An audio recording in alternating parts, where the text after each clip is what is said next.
मीनू चिड़िया और मानव चिड़ा अपने दो बच्चों के साथ एक जंगल में रहते थे। मीनू चिड़िया घर को और बच्चों को संभाला करती थी और मानव चिड़ा तो एक ढाबे में काम करता था।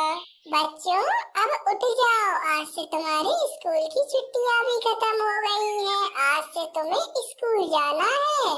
फिर मीनू चिड़िया बच्चों को उनका टिफिन देती है और मानव चिड़े से कहती है, मानव चिड़े, आप काम पर जाते वक्त इन बच्चों को इनकी स्कूल छोड़ते चले जाना। ठीक है मीनू चिड़िया। मानव चिड़ा अपने बच्चों को स्कूल छोड़ देता है और फिर ढाबे में काम करने के लिए चला जाता है। उस होटल का मालिक तो एक कबूतर था। अरे मानव चिड़े, मैं कब से तुम्हारा इंतजार कर रहा था। आजकल तुम बहुत लेट हो जाते हो काम पर आने के लिए। कबूतर सेठ जी, मैं बच्चों को छोड़ने के लिए स्कूल गया था। अरे तुमसे सफाई किसने मांगी और अब यहाँ क्या कर रहे हो? जाओ और जाकर कुछ बनाओ। वो कबूतर तो उस मानव चिड़े से बहुत ही कम पैसों पर काम करा लेता था। अरे समोसे बनाओ जाकर, और समोसे अच्छे नहीं बने तो मैं तुम्हारी पगार में से 100 रुपए काट लूंगा। नहीं कबूतर सेठ जी, आप मेरी पगार में से रुपए मत काटना, क्योंकि मेरी पगार ही 150 रुपए है। और अगर आप उसमें से 100 रुपए काट लेंगे तो फिर मेरे पास क्या बचेगा। फिर मानव चिड़ा समोसे बनाने के लिए चला जाता है। वो कबूतर तो उस मानव चिड़े को रोज ऐसे ही परेशान करता रहता है। ऐसे ही कुछ दिन और रातें गुजर जाती हैं। बच्चों, उठ जाओ, स्कूल जाने में आपको फिर देर हो जाएगी। मानव चिड़े, आज क्या आप काम पर नहीं जाओगे? रोज तो आप मुझसे पहले उठ जाते थे, आज क्या हो गया आपको? अरे आज कुछ थकान हो रही है मीनू। आज तुम बच्चों से कह दो कि वो दोनों अकेले ही चले जाएं, मैं कुछ देर बाद जाऊंगा। ठीक है मानव चिड़े, मैं इन्हें स्कूल भेज देती हूँ। फिर मानव चिड़े के बच्चे स्कूल चले जाते हैं। फिर कुछ देर बाद मानव चिड़ा मीनू चिड़िया से कहता है, मीनू, पता नहीं मुझे क्या हो गया, मैं अब अपने पंखों को उठा भी नहीं पा रहा हूँ। मुझे लगता है कि मेरे पंखों में कुछ हो गया है, मेरे पंखों में अब जान नहीं है। ये आप क्या कह रहे हैं? मुझे तो कुछ समझ में नहीं आ रहा है मानव जी। मेरे पंखों में जान नहीं बची, पता नहीं, मैं तो अब इन्हें हिला भी नहीं पा रहा हूँ। धीरज रखिए मानव जी, मैं अभी जाती हूँ और उल्लू बैद जी को बुला कर लाती हूँ। मीनू चिड़िया उल्लू बैद जी को बुलाने के लिए घर से चली जाती है और फिर कुछ देर बाद वो उल्लू बैद जी के साथ घर पर वापस आ जाती है। घर पर आते ही उल्लू बैद जी मानव चिड़ा का चेकअप करते हैं और फिर मीनू चिड़िया से कहते हैं, अरे देखो मीनू चिड़िया, मानव चिड़े के पंख काम करके बहुत ज्यादा कमजोर हो गए हैं। मानव चिड़ा कुछ दिन तक उड़ नहीं सकता, शायद कुछ महीने भी लग सकते हैं। फिर ऐसा कहकर उल्लू बैद जी वहाँ से चले जाते हैं। अरे अब मेरा घर कैसे चलेगा? मेरे तो दो छोटे छोटे बच्चे भी हैं और मुझसे अब कुछ काम भी नहीं हो रहा है। अब मैं क्या करूं मीनू? अरे मानव जी, आप इतनी ज्यादा चिंता क्यों कर रहे हैं? आप बहुत ही जल्दी ठीक हो जाएंगे और फिर सब कुछ ठीक हो जाएगा। फिर ऐसे ही कुछ दिन और रातें बीत जाती हैं। अब तो घर का सारा भोजन भी खत्म हो गया है मीनू, अब मैं क्या करूं? मानव जी, आप इतनी ज्यादा टेंशन क्यों कर रहे हैं? मैं हूँ ना, मैं काम करूँगी। अब मैं कबूतर सेठ जी के ढाबे में खाना बनाने के लिए चली जाऊंगी। अरे नहीं मीनू चिड़िया, तुम उसके ढाबे में नहीं जाओगी, वो बहुत काम कराता है पक्षियों से। अरे मानव जी, आप उसकी चिंता मत करें, मैं जैसे घर पर खाना बना लेती हूँ वैसे ही वहाँ पर भी बना लूंगी। अब मैं चलती हूँ मानव जी, मैं शाम को ही आऊंगी अब।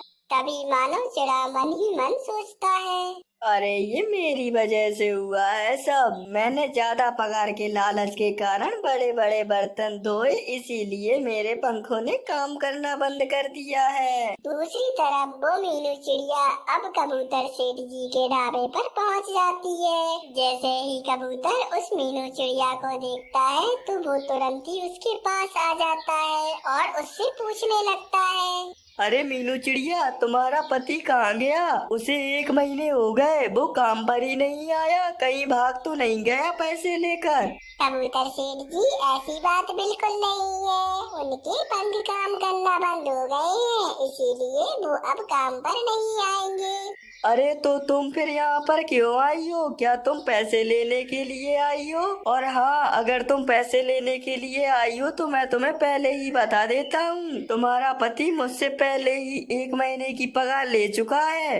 कबूतर सेठ जी, मैं आपसे पैसे मांगने के लिए नहीं आई हूँ, मैं तो यहाँ पर काम करने के लिए आई हूँ। अरे अच्छी बात है ये तो, चलो तो फिर लग जाओ काम पर। फिर मीनू चिड़िया उस कबूतर के ढाबे में काम करना शुरू कर देती है। ऐसे ही कुछ दिन निकल जाते हैं। कबूतर तो किसी पक्षी को मार रहा था। उस होटल में एक कालू कौवा भी था, जो होटल की साफ सफाई किया करता था।